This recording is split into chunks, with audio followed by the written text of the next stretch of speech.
তা তলে বিনতা সুত, কার্তিকের বাহন ময়ূর। বলছেন ভবজ অনুজ রথ, তা তলে বিনতা সুত। অর্থাৎ শ্রীকৃষ্ণের মস্তকে যে ময়ূর পুচ্ছ পথ পথ করে মৃদুমন্দ পবনে উঠছে, তার মস্তকের নিচে নাসিকা, গোবিন্দের নাসিকা খগ চঞ্চুদিনী,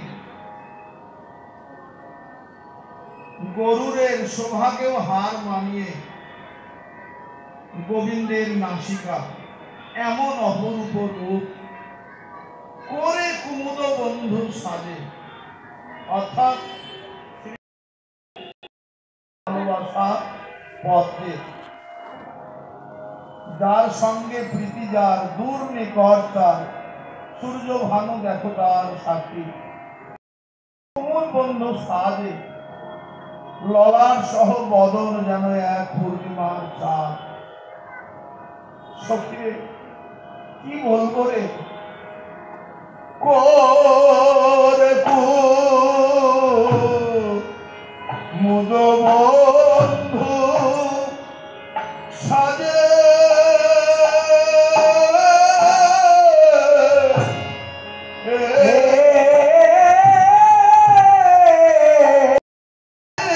বসে পুরে হরে হরে ধর্মী ধারা ওরে বসে পুরে রমণী নিরমে বাজে,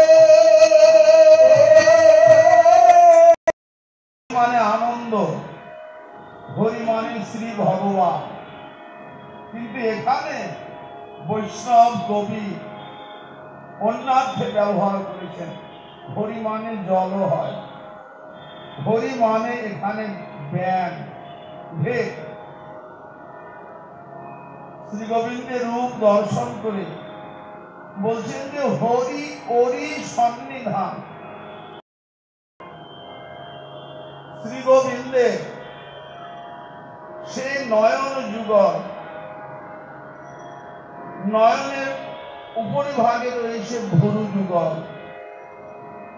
তো সেই ভুরু যুগল বলছেন যে হরি ওরি, তাহলে ব্যাঙের শত্রুকে সাপ, ওরি সন্নিধান, অলি বসি পুরে বান। গোবিন্দের যে ভুরু যুগল এমন শোভা করছে যেন ফণি যিনি ভুরু যুগলের শোভা। তারই নিকটে অর্থাৎ মা যশোদা আসবার কালে যে কোঁকড়ানো চুলগুলো বেঁধে দিয়েছিলেন, যেগুলো বড় সেগুলো ঝুটায় বাঁধা পড়েছে, কলি তাতে